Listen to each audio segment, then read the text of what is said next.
ada kesempatan nggak sih seorang peserta Ausbildung untuk punya karir di Jerman? Kesempatannya besar.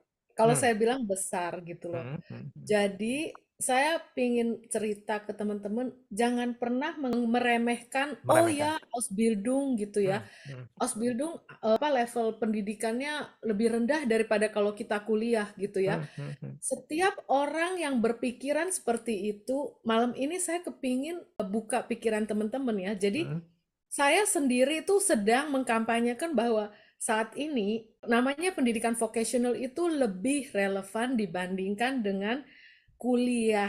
Karena menurut saya kurikulum di kuliah itu dia itu belum disesuaikan secepat dengan kebutuhan dari industri gitu loh. Hmm. Misalnya Nira sekarang kerja di hotel. Nah, hotel itu tahu persis gitu loh, Nira harus ngapain aja, bagaimana caranya treat tamu, dan lain-lain, dan lain-lain. Nah, kurikulum di perhotelan kadang-kadang itu sudah dibikin dari 50 tahun lalu, dan Nggak mereka itu relevan. belum secepat itu untuk merubah kurikulum gitu kan. Karena itu mereka sekarang bilang gini, ya udah deh kalau gitu belajar di sekolahnya hanya supaya Nira mengerti mengenai istilah di Hmm. hotel, tapi nanti kerjanya gimana kita aja yang ngajarin gitu loh. Jadi menurut saya ini sistem yang sangat optimal sekali sekarang. Kesempatan karirnya tuh kalau Ya. saya lihat itu di setiap industri tuh ada. Jadi saya kenal dengan orang yang mulai dari Ausbildung sebagai Pflegefachkraft, hari ini dia Perawat. dia sudah punya banyak Pflegeheim atau tempat-tempat perawatan Perawatan. orang tua gitu. Dia Klinik sudah gitu ya. punya banyak. Jadi Kemudian ikut Ausbildung, lulus, terus buka sendiri di sana. lulus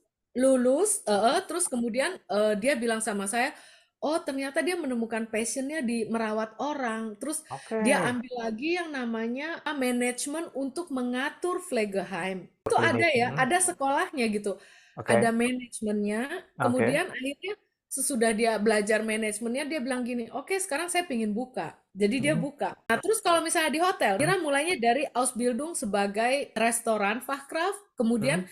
Mira bisa tambahin 1 tahun lagi jadi restoran Fachfrau.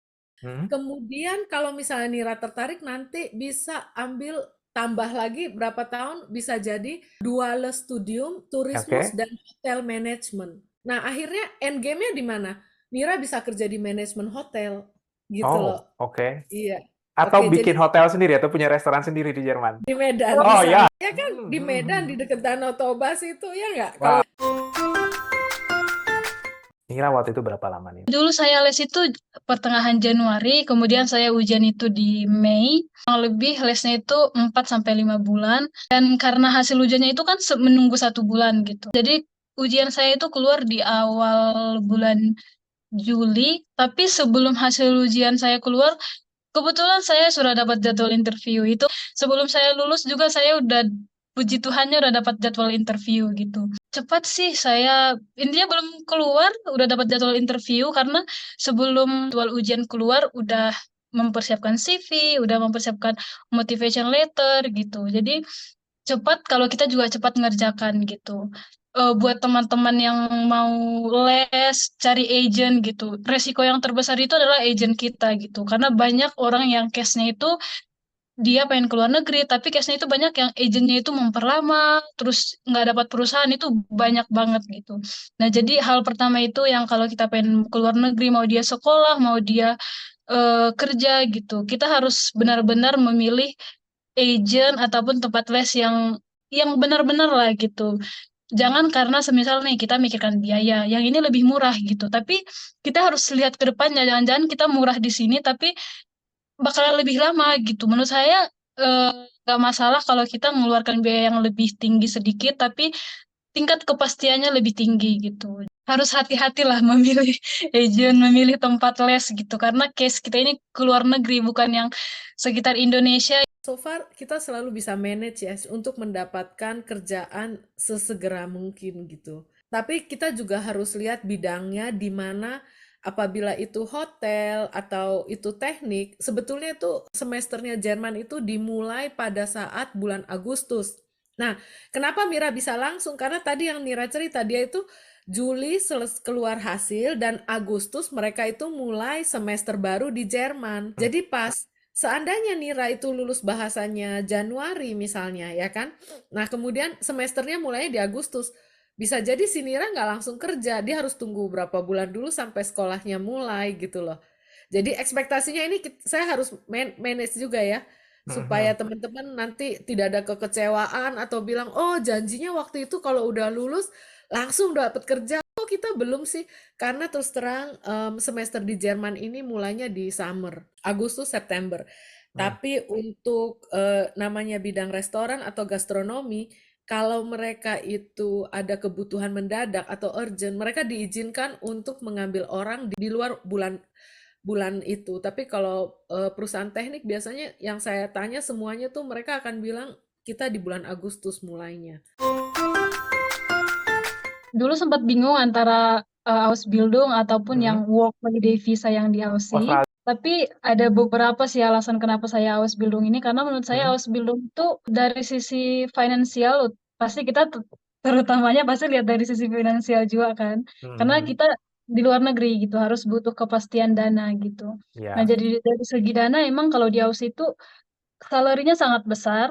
Mhm. Tapi untuk dapat pekerjaannya pun lumayan sulit dan mungkin dari Indo kita sulit harus di Aussie dulu posisinya baru kita bisa dapat kerjaan gitu. Betul, Nah, betul, sedangkan betul. yang Ausbildung ini ya kita harus dapat kontrak kerja dulu gitu baru Hmm. kita bisa berangkat. Nah, kalau Oke. kita udah dapat kontrak kerja berarti udah ada kerjaannya dan kita Ya. juga bakalan dapat gaji gitu. Jadi dia dari segi finansialnya menurut aku itu terjamin lah gitu. Oke, Nah, yang kalau ke kedua Australia itu nggak perlu punya kontrak kerja dulu ya. Yang penting punya yang uang, bisa dapat bisa visa, bisa berangkat gitu kan kalau ke Australia. Kalau ya ke Jerman, kontrak dulu, punya, baru bisa berangkat. bisa berangkat. Jadi harus ada kontrak kerjanya. Jadi baru bisa berangkat gitu. Kalau nggak ada kontrak Lebih, kerja kita nggak bisa berangkat, nggak bisa apply visa lah. Gitu. oke. Menurut saya sih ya lebih safety ya yang model udah punya kontrak dulu. Jadi kan kita udah pasti nih dapat kerjaan di sana gitu. Kalau kita juga takut ya kalau keluar terus nanti saya di sana ngapain gitu kan. Karena kan Pak, biaya di luar negeri itu lumayan tinggi Oh daripada di iya, Indo. benar-benar Gitu. itu juga. Terima kasih kalau misal di Europe gitu, pasti Mhm. lebih jauh lebih tinggi dari Indo. Jadi kayak kita itu harus benar-benar butuh kepastian secara finansial lah, lalu kita bisa berangkat gitu. Kemudian alasan keduanya itu dari segi karir sih, karena kan Hmm. kalau semisal kita Ausbildung ini, Hmm. itu kan pendidikan pelatihan profesi. Hmm. Jadi kita itu dilatih, dididik itu emang ke profesinya. Jadi Ausbildung itu kan ada dia sekolah dan ada juga di perusahaan. Jadi dua, teori dan secara praktek. Nah, Hmm. dua-duanya kita sejalan. Jadi kalau kita mau untuk karir itu udah lebih tepat menurut saya karena kita juga belajar di sekolah, kemudian Hmm. setelah selesai Ausbildung juga kita dapat sertifikat. Ini sertifikat program Ausbildung Hmm. dalam artian secara profesi kita udah diakui gitu. Diakui secara praktek dan Hmm. diakui secara teori. Nah, Ada jadi itu sih perbedaan jadi nggak kira buat yang kita yang dari Indonesia nih peserta Ausbildung dengan orang yang udah di sana, misalnya orang Jerman sana, sama-sama yang ikut Ausbildung, sama-sama nanti dia lulus gitu ya, dapat sertifikat, ada perbedaan nggak nanti? kalau secara perbedaan nggak ada sih Pak. Karena Semuanya itu setara ya. Ausbildung itu setara. Nah, bahkan kalau semisal nih kalau secara bahasa kan pasti Ausländer itu yang dari Indo Orang, pasti lebih buruk daripada orang Jerman. oh iya, Nah, ya, ya pasti ya. kadang Oke. pasti gitu. Nah, Nah, tapi gajinya tetap sama, perlakuannya tetap sama, jadi itu nggak nggak ada dibedakan bedanya. ya. Tiba di Jerman, jemput siapa? Karena case-nya setiap orang akan berbeda-beda ya. Kalau yang Ausbildung, mungkin tergantung company-nya, mungkin mereka ada yang bisa jemput, ada mungkin yang tidak menyediakan penjemputan. Yang jelas adalah kita dari Working Overseas, dari WOI, akan selalu mendampingi, artinya memberikan informasi sejelas-jelasnya, nanti sampai di Jerman kamu mesti ngapain. Sekarang itu juga udah banyak kayak video-video di YouTube ya, kayak walkthrough, kayak saya mendarat di bandara, terus saya belok kemana, ini pintu yang mana, maju kemana, itu udah banyak banget. Jadi jangan khawatir kalau masalah sampai di sana, di bandara, di airport, zaman sekarang semua informasi udah tersedia sangat jelas-jelas. Kerja 5 hari dalam seminggu, 8 jam, dapat jatah cuti nggak? Cutinya itu menurut saya kebanyakan. Gimana? Sebentar. Cutinya kebanyakan. Kerja di Indo nih, akan sedih nih dengar kata Nira nih, cutinya kebanyakan. Saya Gimana? kan kemarin Cutinya berapa lama? masuknya September kan, Pak. Hmm. Nah, tapi September yang artian dalam kemarin itu saya udah punya libur 14 hari atau berapa hari gitu. Kamu baru Tapi masuk bulan 9, sudah punya mm, jatah cuti 14 hari. September Ya, Oktober, 9 November, Desember, Januari, 4 bulan. 4 bulan, 5 bulan ya. Jalan 5 bulan ya. Iya, 5 kali 2 berarti dia ada 10 hari Pak liburnya. Nah, tapi Mhm. 10 hari libur itu kita bisa gabungin sama off days yang 2 hari. Jadi kalau semisal minggu ini saya ngambil libur 5 hari, jadi 5 hari itu yang libur, tapi kita bisa ambil 4 harinya itu Long yang off day. weekend. Jadi iya, jadi kita bisa Bayangin. 9 hari. Jadi rasanya banyak banget liburnya sampai yang tahun lalu itu saya nggak tahu harus kemana gitu. Karena Yang banyak tahun lalu libur. punya masih nyisa. Iya, Ah, masih bisa Pak. Oke. Nah, jadi dapatnya 24 hari kerja. Hari kerja berarti cuti berbayar Belum ya, off tetap day. tetap digaji ya. Iya, dan itu tetap digaji. Kita mau semisal kayak di Maret saya sekolah 3 minggu. Kalau semisal saya ambil libur itu seminggu, dalam artian 1 bulan nggak ada kerja, tapi gaji tetap full. Kemarin cutinya dibuat apa aja sih? Boleh cerita nggak? Soalnya aku denger Kalau nih kemarin jalan-jalan mulu nih kayaknya nih. cuti pastinya jalan-jalan sih. Karena Oke, kan kita oke. di Europe ya. Udah di Europe ngapain lagi kalau nggak Udah di Eropa. liburan ya. Kalau gitu udah Cerdas. jalan kemana aja nih, Rah? Kalau yang di Jermannya pasti kota-kota sekitar kayak Traunstein, Bad Rhein-Hall itu udah pasti. Ini Yang berikutnya itu kayak ke München. nonton bola Ya, nggak Bayern Munchen? belum sih Pak. Belum Mungkin sempat ya. nanti bulan berapa ya? Bulan 4 ada AC Milan lawan Inter Milan, tapi di Milan. Oh, oke, oke, keren, keren. Oke, ke Munchen udah yang gede. Terus kemana lagi? Ke Frankfurt, Ke Frankfurt udah. kemudian ke Saarbrücken itu udah dekat Prancis, Mm-mm, ke arah mm-mm. Belanda Perbatasan gitu. Prancis. Oke. Ya, kemudian ke Karlsruhe juga. Yang di luar negeri, maksudnya keluar dari Jerman, pernah kemana aja? Sama di Luxembourg. Ke Luxembourg. Oke. Iya. Nah, kemudian ke Salzburg, Austria itu udah kayak beberapa kali karena sangat Salzburg, dekat, Austria. cuma 1 jam. Kalau nggak Jadi salah, itu Salzburg itu kota kelahiran itu ya komponis terkenal siapa namanya tuh? bisa. Mozart, betul. Nira ini di luar Ausbildung juga ngambil itu ya, kerjaan part-time lain ya. Memangnya bisa kerja ngambil di luar Ausbildung tuh nyambi part time lagi memang bisa ya? Boleh Pak, tapi ada aturannya itu maksimal kalau tahun lalu kayaknya maksimal penghasilan kita itu dari part-time Hmm? 520 euro. Kalau sekarang Hmm, kayaknya 538 euro. Jadi oke. kalau penuh part-time-nya, kalau di Indonesia kan bisa dapat 89 juta dari part-time doang. Part time aja bisa dapat 8-9 Iya, juta. betul, betul. Nah, kalau banyak Oke. cuti, kayak tadi si Nira cerita, kan nggak Ah, capek kan? Nah, kalau misalnya anaknya rajin kayak si Nira, bisa aja dong ngambil kerjaan part-time lagi, ya udah, jadi income-nya tambah gitu. Tapi jangan ini ya, jangan melawan peraturan ya. ya. Nanti di dalam visanya kalian itu Hmm, akan ada satu kertas, tulisannya adalah di luar jam Ausbildung, kalian di luar boleh jam. bekerja Hmm. 10 jam per minggu. Berarti Nira sebulan bilang, berarti 40 jam sebulan. Kalau apabila kita sakit, Hmm. sakit dadakan atau sakit apa, kita ke rumah sakit itu, kalau kita kan di Indonesia ada BPJS, Hmm. langsung ke puskesmas atau vaskes yang kita sudah tertuju. Oke. Apakah di sana itu langsung kita nggak usah ke vaskes, langsung ke rumah sakit? Gimana Bu Erika? Mungkin boleh bantu jawab sebagai yang udah tinggal di sana cukup lama. baru kita ngobrol ya dengan Nira. Nira kemarin sempat komplain ke saya gini, "Oh, sejak saya dipindahin restoran, tangan kiri jadi sakit karena harus bawa Ah, piring di 3 tangan." Terus saya langsung bilang gini, "Nir, langsung aja ke dokter. Ngapain mesti tunggu?" Terus si Nira bilang, "Loh, emang bisa?" Saya bilang, "Di sini kita ya, komplain sekecil apapun, kita langsung pergi ke dokter umum. Kita bisa pilih dokternya. Yang mana? Dokter umum ya, bukan spesialis ya. Karena kalau kita mau pergi ke spesialis, kita harus mendapatkan rujukan dari dokter umum. Jadi di sini kalau teman-teman nanti memutuskan untuk datang ke Jerman, saya akan memotivasi kalian untuk nikmatilah yang namanya fasilitas kedokteran asuransi. Jerman. Fasilitas kedokteran Jerman itu saya bisa bilang sistem kesehatannya adalah yang terbaik di dunia gitu loh. Jadi kalian ya, tangan sedikit alergi, langsung ke dokter. Sakit leher sedikit, langsung ke dokter. Saya kemarin baru cerita sama Nira ya, kapan itu saya pernah kan, hanya karena sakit leher aja, dokter umum nggak mau handle. Dia bilang gini, "Oh, leher, hidung, dan telinga itu bukan bagian saya, bagian spesialis. Saya dikirim ke spesialis." hanya gara-gara sakit leher aja saya sampai di ultrasound segala leher saya ini itu. Jadi di sini tuh yang namanya fasilitas medis itu tidak main-main. Pokoknya bagus banget lah saya bilang lah.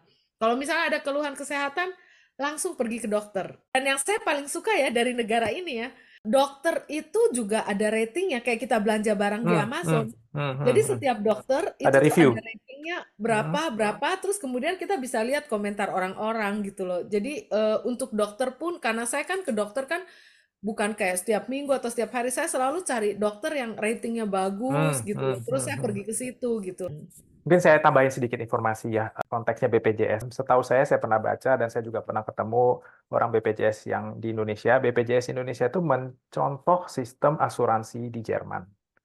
Nah, bedanya adalah kalau di Indonesia BPJS kita datang ke vaskes ya, bisa ke puskesmas, bisa klinik, kemudian dapat rujukan. Di Jerman kita datang ke dokter umum atau Hausarzt kalau di sana untuk dapat rujukan. Konsepnya mirip banget ya. Dan asuransi di Jerman itu wajib. Semua orang di Jerman wajib punya asuransi tanpa pengecualian. Kenapa? Karena kalau nggak punya asuransi, mahal banget. Terkait hijab, di Jerman itu tidak ada larangan untuk menggunakan hijab. Dan juga untuk yang beragama Muslim, jika ingin melakukan ibadahnya juga dipersilahkan, diberikan tentu aja kesempatan. Mungkin yang saya bisa tambahkan adalah orang Jerman kurang paham nih dengan kewajiban 5 waktu. Dan terutama kalau sudah berada di Jerman, waktu sholatnya bisa geser-geser kan. Ya, karena kan di Jerman itu nggak kayak kita di Indonesia ya. Di Indonesia, matahari terbit jam 6 pagi, terbenam jam 6 sore. Selalu. Ya geser-geser dikit-dikit lah ya, beda 5 menit, 10 menit, adalah pergeseran. Kalau di Jerman nggak kayak gitu. Jerman kalau lagi musim winter ya, jadi kayak bulan November, Desember, Januari, itu bilangnya winter. Matahari terbitnya baru jam 8 pagi, jam 4 sore udah gelap lagi. Sebaliknya, kalau lagi summer ya, mungkin di bulan Juli, Agustus, itu jam 4 pagi udah terang, jam 10 malam baru maghrib. Nah, itu kan nanti efeknya ke jam ibadahnya. Itu harus dikomunikasikan ke atasan, ke tempat kerjanya. Oh, saya nanti sholatnya jam segini-segini. Mohon izin.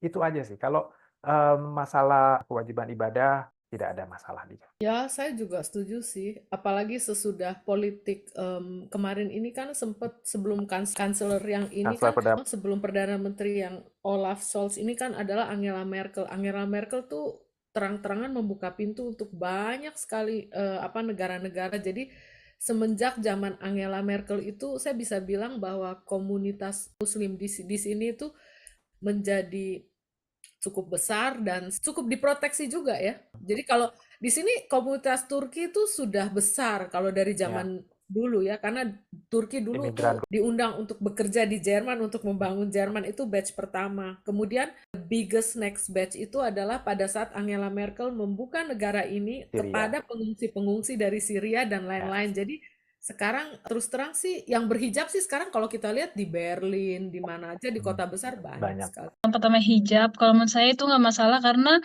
sekarang malah orang berpikir kalau orang di Jerman ya, kan mereka banyak yang nggak terlalu paham agama. Bahkan mereka nganggap itu adalah fashion. Mereka pikir yang dipakai di kepala itu bukan hijab, tapi kayak itu lebih ke fashion. Banyak yang beranggapan juga ya kayak gitu. Jadi nggak ada masalah sih dengan itu. Mungkin yang masalah ketika itu lebih ke restoran sih. Kalau dia mau jadi koki, kadang restorannya itu mereka nanya, kamu kadang itu kita boleh megang kah atau kita nggak boleh megang dan nggak boleh makan. Itu pun posisinya kalau dia di dapur. Karena kan di sini banyak menu yang dia dari babi ya. Nah jadi tuh kadang diperjelas sama perusahaan. Kadang mereka bahkan nanya agama kamu apa gitu ketika kita interview. Karena itu penting kalau dia sebagai koki. Saya kan Muslim nih sebagai minoritas pastinya ya. Untuk jam kerjanya itu apakah kita ini harus sampai jam kerja dulu habis baru kita istirahat, atau ada mungkin kesempatan buat jam istirahat kita untuk menunaikan sholat 5 waktu gitu, atau ada celah untuk sholat atau setelah kita menyelesaikan pekerjaannya? Kalau saya kan di restoran nih gitu. Nah kalau di restoran itu ada beberapa orang yang kerja. Semisal kami ada 4 orang, 3 orang gitu. Selalu banyak yang namanya pause gitu. Jadi kalau di tengah-tengah kerja, Iya, kalau kita mau istirahat, misal saya istirahat dulu ya. Mereka bahkan dalam satu hari kerja tuh bisa istirahat sampai 5 kali, 6 kali, ngopi, ngerokok gitu. Jadi itu nggak sesuatu yang dilarang gitu. Bahkan apalagi semisal kita untuk ibadah gitu. Kalau menurut pengalaman saya di sini sama sekali nggak ada larangan. Bahkan mereka toleransi sih. Kayak di tempat saya kerja, menurut saya sih cuman saya yang berdoa sebelum makan. Nah, mereka nggak ada gitu. Jadi mereka cukup heran. Mereka pikir saya cium makanannya gitu. Karena kan kita tunduk. Mereka punya kamu ngapain katanya. Jadi oh dia itu berdoa katanya. Habis itu oh iya Nira kamu orang suci, kami orang berdosa. Jadi mereka lebih menghargai gitu. Biasanya kan kita ngobrol nih makan, tapi ketika saya mau makan nih, mereka udah tahu tuh saya mau berdoa. Jadi mereka diam-diam gitu. Nah, jadi ketika saya berdoa, mereka diam gitu. Jadi dalam artian mereka itu toleransi kok gitu. Bahkan saya kan, saya nggak merokok, saya juga nggak minum kopi. Bahkan mereka sering, Nira kamu ke sana lah istirahat gitu. Jadi Hmm. mereka juga kadang nyuruh kita istirahat gitu. Jadi dalam istirahat itu kalau kita ibadah pasti jauh lebih mereka izinkan sih pastinya. Nggak, kalau pengalaman saya sih pasti nggak ada dilarang lah gitu. Yang penting itu komunikasi. Nah, ini satu hal yang sebenarnya buat teman-teman di Indonesia, mau itu ibadah, mau itu hal lain ya. Kadang kan kita juga kerja harus ada sesuatu yang kita urus ya. Intinya adalah komunikasi, harus bicarakan dulu. Jangan berasumsi, oh nggak apa-apa lah sebentar doang, oh nggak apa-apa ini hanya, ya kan ini cuma 5 menit doang. Jangan. Itu mungkin kalau di Indonesia sesuatu yang dimaklumi, dilumrahkan, sayangnya kalau di Jerman hal itu sesuatu yang harus dikomunikasikan terlebih dahulu. Di sana apa ada perkumpulan orang Indonesia? Sering ketemu orang Indonesia nggak? Kumpulan pemuda Indonesia itu ada, kalau mau join juga bisa. Kebetulan teman tempat teman Ausbildung saya di sini dia udah join, udah jadi panitia juga, panitia apa pengurus gitu di Ya. PPI-nya. Jadi kalau mau gabung sih banyak sih di sini, ada PPI sih.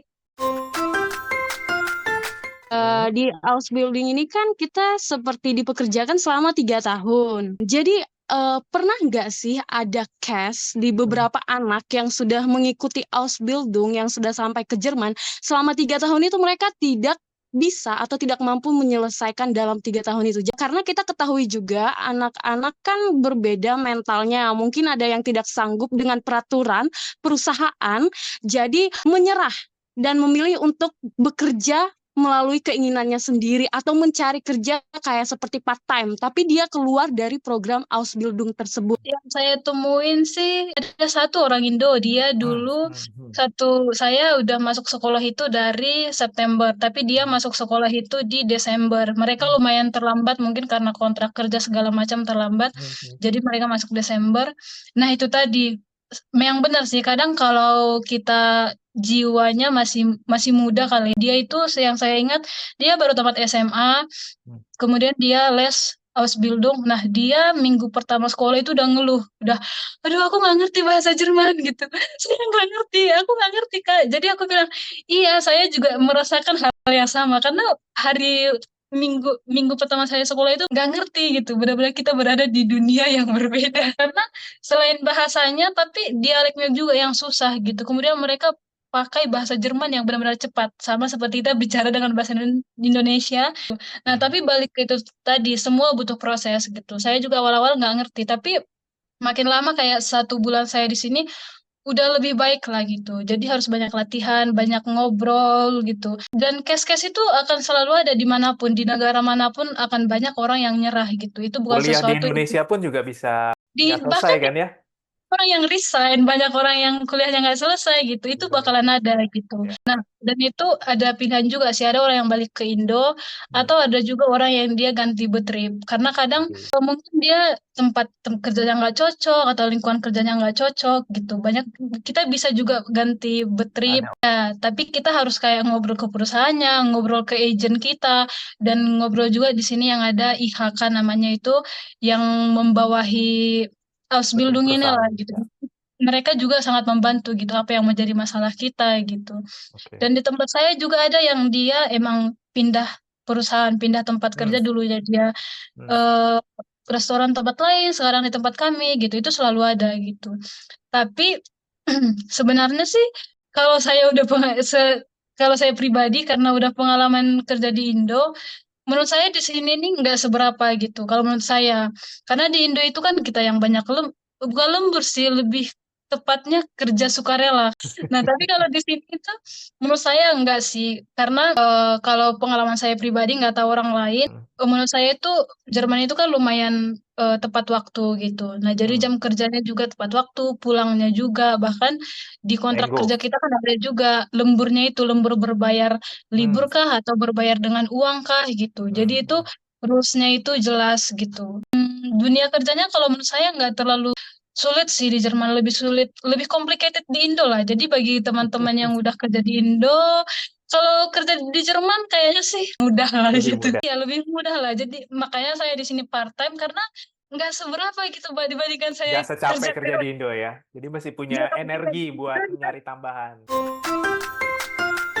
Gimana? tantangan terbesarnya Pak udah pasti bahasa. Itu udah menjadi tantangan yang paling besar karena saya di Indonesia kan sampai B1 tuh. Ya, Nah, tapi B1. sampai di sini tuh ya tadi banyak hal yang berbeda. Hmm. Kayak kita harus menyesuaikan gitu karena apa yang kita gunakan sehari-hari di Indo belum tentu itu yang digunakan di sini gitu. Betul. Kemudian saya juga di sini di Indo kan kita belajar sampai B1 tapi kan memang dia B1 secara umum. Nah, jadi di Indonesia kan hanya B1 tapi yang secara umum, yang secara Hmm. global. Nah, Hmm. sedangkan sampai di sini kan kita akan bekerja sesuai dengan profesi kita gitu. Hmm. Nah, ketika saya terjun di profesi saya, ini Hmm. kesalahan saya sih di masa lalu, maksudnya kesalahan awal itu karena saya udah bekerja di sini, tapi sebelum saya bekerja, saya tidak banyak belajar di bidang ini. Jadi kayak banyak hal yang benda-benda yang saya temukan di dunia kerja, tapi saya nggak ngerti bahasa Jermannya apa Oh, gitu. oke, Nah, karena saya oke. cuma belajar sampai B1, tapi emang secara general General, dan, dan tidak ada ke bagian yang saya khusus harusnya ke kerja sana. gitu. Hmm. Oke, Nah, oke. jadi harusnya dari awal udah kosakatanya harusnya tahu gitu. Nah, jadi kesulitannya kadang waktu kita kerja, Bahasa. misalnya mereka bilang, Nira tolong dong kamu ngambil ini. Saya nggak tahu dia ngambil Oh, ini, ini tapi maksudnya apa ya? Oke. oh, itu yang mana gitu. Nah, jadi itu bahasa itu lumayan sesuatu yang paling sulit di sini gitu. Karena ya emang bahasa cara kita komunikasi gitu. Betul, Nah, betul, jadi betul. bahasa sih yang paling sulit di sini gitu. Paling kerasa. Nah, kalau Ya, mungkin ditanya karena kebetulan juga kan kamu di daerah Bayan Selatan ya, itu mereka menggunakan dialek ya bahasa Jermannya ya. Jadi kalau di Jerman itu ada kota-kota, daerah-daerah yang bahasanya istilahnya itu bahasa yang seperti kita pelajari lah di buku ya. Dan ada daerah-daerah yang menggunakan istilah-istilah sendiri dialek ya. Mungkin kalau di Indonesia kalau kita agak geser misalnya ke Bandung kan banyak orang ngomong Sunda gitu ya, mungkin kita agak agak sulit ya. Nah, itu juga sama di Jerman ada dialek-dialek tertentu. dari sisi kita pribadi menurut saya jangan takut sih gitu karena banyak orang di sini yang mungkin dia ragu-ragu gitu, ragu-ragu dari finansial, ragu-ragu dari kemampuan gitu. Secara finansial sampai di Jerman itu nggak ada yang perlu diragukan gitu karena udah jelas gitu. Gaji kita udah jelas, segala sesuatunya udah jelas gitu. Nah, dan bahkan itu jauh lebih dari finansial yang kita dapatkan waktu kita kerja di Indo gitu. Saya udah kerja di 3 perusahaan, pemerintahan, swasta, dan juga internasional. Tiga-tiganya itu masih kalah jauh dengan saya di sini. Selaku saya di sini adalah terhitungnya mahasiswa gitu. Gimana Ya, lagi ya. kalau saya nanti terhitungnya itu sebagai karyawan Full biasa time, gitu. ya. Jauh lebih beberapa kali lipat gitu. Nah, itu secara finansial. Kemudian secara bahasa yang mungkin pasti awal-awal itu yang kita takutkan. Aduh, saya takut nih, saya udah mulai les, tapi takutnya nggak mampu nih, gitu. Udah banyak biaya yang keluar, tapi takutnya tengah jalan saya itu sesuatu yang tidak perlu ditakutkan dalam artian, menurut saya sih ketika kita udah memulai, terus kita konsistensi aja di sana, menurut saya pasti dapat, meskipun sedikit demi sedikit, gitu. Mungkin kita harus memperbanyak usaha dengan ngobrol dengan teman-teman kita yang mungkin yang udah berangkat di sana atau dengan yang tadi saya bilang aplikasi gitu. Jadi itu bahasa bukan sesuatu yang harus ditakuti, tapi mari kita coba untuk banyak komunikasi gitu.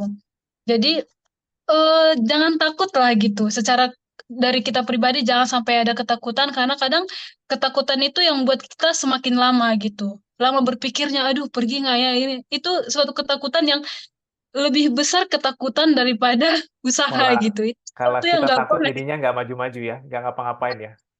Iya benar, karena terlalu banyak keraguan, ketakutan gitu. Itu sesuatu yang sama sekali harus dibuang gitu. Yang penting yang kita itu harus fokuskan, aduh, tahun depan aku udah di Jerman gitu. Apa yang pasti itu yang buat kita semakin banyak belajar gitu. Oh, tahun depan aku harus merasakan salju gitu.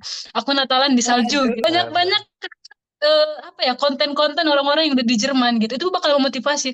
Aduh, aku harus ke pasar Natal nih yang di Köln besar nih gitu. Aku harus ke Vienna nih Austria ini yang paling besar nih di Eropa gitu. Jadi itu yang membuat kita semakin termotivasi gitu.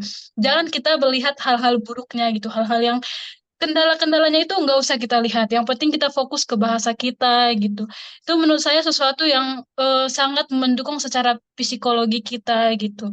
Kemudian kita harus juga cari teman partner untuk belajar itu sangat penting gitu. Hmm. Jadi bahasa itu bukan sesuatu yang harus kita takuti. Aku juga sekarang bahasa, menurutku bahasa itu bagiku pribadi lumayan sulit karena saya itu lebih suka hitung-hitungan daripada bahasa.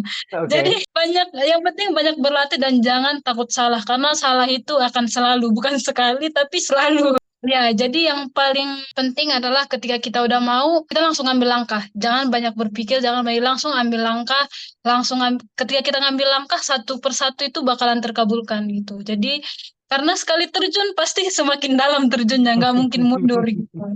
Kalau kita Benar. fokus dengan tujuan gitu.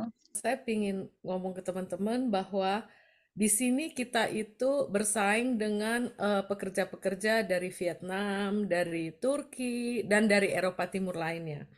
Nah, terus terang, India dan dari India. India itu mendominasi di Filipina dunia. juga banyak. Filipina mendominasi di dunia keperawatan. Ya.